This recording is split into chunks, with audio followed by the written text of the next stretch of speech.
संभालती ही नहीं है कि नजर ना लग जाए। कौशल्या जी ने कहा कि आप जाकर के कह दो कि ये तो नहीं हो सकता और आपको जो कुछ लेना है सो मिल जाएगा। शंकर जी ने कहा ठीक है। और आज भगवान शंकर लौट करके आते हैं। विचार किया कि यहाँ पर भोले बनने से काम नहीं होगा।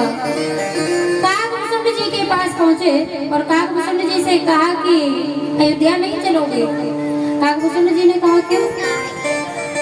भगवान शंकर ने कहा कि भगवान नारायण अवतार लेकर के राम के रूप में महाराज दशरथ के घर में आ चुके हैं। सभी देवी देवता जाकर के दर्शन कर रहे हैं, आप भी चलो। काकभूषुंड जी ने कहा मैं चलूंगा लेकिन एक शर्त पर। शंकर ने कहा क्या? काकभूषुंड जी ने कहा कि पहले वचन दो कि मुझे दर्शन कराओगे। भगवान शंकर ने कहा कि हाँ, आप मेरे साथ में चलिए, मैं वचन देता हूँ आपको दर्शन करा के ही लौटूंगा। काकभूषुंड जी ने कहा ठीक है। आज भगवान शंकर गुरु बन गए और काकभूषुंड जी चेला, और दोनों पहुंचे फिर कौशल्या के द्वार पर। लेकिन कौशल्या ने फिर भी मना कर दिया। तो शंकर जी ने कहा ऐसी बात नहीं बनेगी, एक काम करते हैं कोई खेल दिखाते हैं कौशल्या के द्वार पर, और जब खेल दिखाएंगे तो हो सकता है माँ कौशल्या का भी मन हो। तो कौशल्या जी छोटे से राम को गोदी में उठा करके छत पर आकर के देखने लगे, और जैसे ही वो खेल देखने के लिए आएगी हम एक झलक अपने नारायण को देख लेंगे बस। आज खेल दिखाना प्रारंभ किया कौशल्या के भवन के आगे, लेकिन फिर भी कौशल्या बाहर नहीं आई। अब तो भगवान शंकर ने कहा ऐसे बात नहीं बनेगी, क्या करना चाहिए? काकभूषुंड जी ने कहा कि कुछ भी करो, हम अयोध्या से तभी जाएंगे जब दर्शन मिल जाएंगे। शंकर ने कहा कि ठीक है, एक बार और चलते हैं। और आज पुनः भगवान शंकर अयोध्या नरेश महाराज दशरथ के द्वार पर आते हैं। आवाज लगाई, दासी ने कहा आप फिर आ गए? शंकर जी ने कहा हाँ। तो दासी ने कहा कि अब क्या चाहिए? काकभूषुंड जी बोल पड़े और कहा कि जो हमारे गुरुजी हमारे साथ में है ना, ये ऐसे वैसे गुरु नहीं है, ये आपके 4 बालक है ना आपके भवन में, चारों का भविष्य बता देंगे कि आगे कौन क्या बनेगा, कौन क्या करेगा। अब दासी को जब पता चला, कौशल्या से जाकर के कहा, तो कौशल्या को भी लगा कि क्यों ना एक बार राम के बारे में पूछ लिया जाए कि आगे चल करके हमारा राम क्या बनेगा, क्या करेगा। कौशल्या जी ने कहा कि दासी एक काम करो, आप बुला करके लाओ, लेकिन उन्हीं को लेकर के आना जो हाथ देखते हो। द्वार पर 2 है, भीतर एक को ही लाना है। दासी ने कहा ठीक है। दासी द्वार पर आए, भगवान शंकर को प्रणाम किया। शंकर जी ने कहा चले। दासी ने कहा कि एक ही भीतर जा सकते हैं कौशल्या के भवन में। कौन? जो हाथ देखते हो वही जा पाएंगे, 2 नहीं जा पाएंगे, महारानी की आज्ञा है। शंकर जी ने कहा हम देखते हैं हाथ, हमें ले चलो। और जैसे ही भीतर जाने लगे सो काकभूषुंड जी ने भगवान शंकर को पकड़ लिया और कहा कि आपने तो वचन दिया था कि दर्शन करा करके लाएंगे, यहाँ आके तो आप बदल गए, आप खुद चल पड़े और हमें छोड़ दिया। शंकर जी ने कहा तो कोई उपाय करो।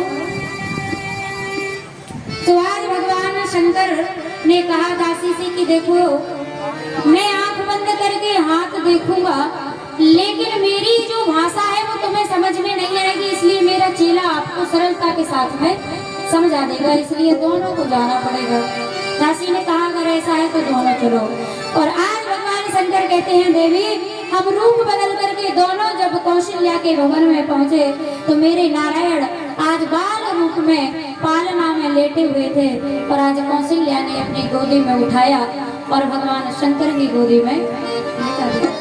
और ध्यान देना, भगवान शंकर राम कथा कहें या सुने या भगवान का नाम लें और या भगवान सामने आ जाए तो शंकर के नेत्र बंद हो जाते हैं। और आज अपने राम को देखते ही गोदी में लिटाए भगवान शंकर और राम को देख करके समाधि लग गई, नेत्र बंद हो गए।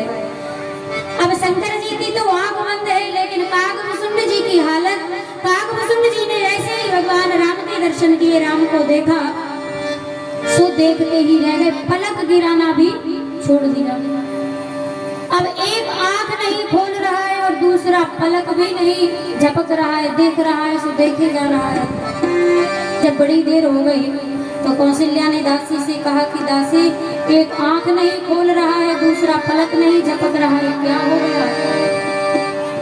और आज भगवान राम समझ गए कि अगर कुछ देर और तो शंकर की तो समाधि लग जाएगी, और समाधि अगर लग जाएगी तो फिर ये जल्दी जल्दी समाधि से जागने वाले नहीं है। सो आज भगवान शंकर की गोदी में भगवान राम लेटे हुए हैं और शंकर जी की गाड़ी को पकड़ा।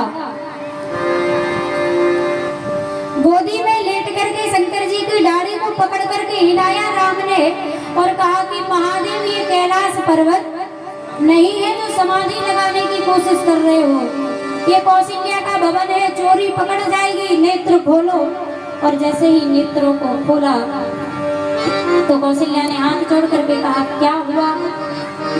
तब आज भगवान शंकर ने बाल लीलाओं से लेकर के विवाह तक की लीलाओं को जब सुनाया और आगे जैसे ही वन गमन की लीला सुनाने ही वाले थे, सो राम ने पुनः दाढ़ी हिला करके शंकर से कहा कि भगवान, अभी से ये कथा माता को मत सुनाओ, क्योंकि अभी से अगर पता लग गया तो ये अभी से बीमार पड़ जाएगा।